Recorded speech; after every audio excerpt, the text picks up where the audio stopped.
ინასარიძის 4 ნომერში მდებარე მიწის ნაკვეთი, სადაც რამდენიმე საცხოვრებელი კორპუსი დგას, მიმდინარე წლის იანვრის თვეში მერიამ თურქ ინვესტორს პრივატ კონსტრაქშენს 330,000 ლარას მიყიდა.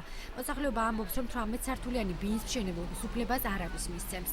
ეს უშლის ინასარიძის 4 მცხოვრებ ბინას, საბავშვო ბაღს და მცხიემშიაშვილზე 4 ბინას, რომელიც ჯერ რომ მზე არ გვექნება, ეზო ჩვენ არ გვექნება, იქნება სიბინძურე, ეზოში გამოსასვლელად ვერ გამოვალთ, ხმაური, ისეც უკან გვიშენებენ და წინ გვიშენებენ სახლს, არის ძალიან დიდი ხმაური, სიბინძურე. ჩვენი სახლების წინ 18 სართულიანი კორპუსის აშენების უფლებას არავის მისცემთ. ჩვენ მივმართეთ საკრებულოს თავმჯდომარეს, მივმართავთ ქალაქის მერიას ყველას თხოვთ დახმარებას, რადგან თავის დროზე აქ ბინის აშენების შესახებ ჩვენ ინფორმაცია არ გვქონდა.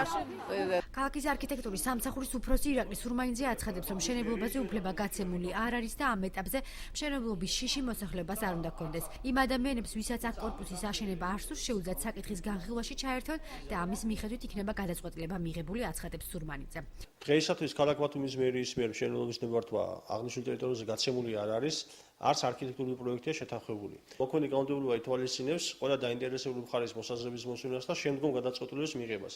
ასე რომ თუ ქალაქ ბათუმის მერიაში წარმოდგენილი იქნება ამ ტერიტორიაზე რაიმე სახის მშენებლობის შესახებ არქიტექტურული პროექტი, ჩვენს მიერ ადმინისტრაციული წარმოების წესების დაცვით ჩართული იქნება მოსახლეობა ის, ვინც აპროტესტებს ამ მშენებლობას და მოსმენილი იქნება მათი აზრი და მხოლოდ შემდგომ იქნება გადაწყვეტილება მიღებული. საკრებულოს თავმჯდომარე კი არსებულ რეგულაციებზე ამახვილებს ყურადღებას და ამბობს, რომ თუ მიწის ნაკვეთის მიხედვით მაღლივი შენობის აგება მუნიციპალიტეტის მოთხოვნებს არ პასუხობს, იგი არ აშენდება. მართალითაც ძალიან მწუხარ. ასეთი მიწის ნაკვეთი არ უნდა გაყიდულიყო სამშენებლო მიზნებით. თუმცა ეს პირობიანი აუქციონი არ ყოფილა და ეხლა ვინც იყიდა, მისი რისკის ფაქტორია, რას მოიმოქმედებს იმიწაზე. ჩვენ იმიტომ მივიღეთ ეს რეგულაციები, რომ ქალაქი დავიცვათ ასეთი მშენებლობებისგან და ეხლა დანარჩენი არის მშენებელის და დეველოპერის რისკის და მარიფათის ამბავი. დღეს მოსახლეობა საკრებულოს თავმჯდომარე ირაკლი ჩავლეიშვილი, ქალაქის დეპუტატი აკაკი ძნელაძე და საკრებულოს წევრი გენო თებიძე შეხვდნენ.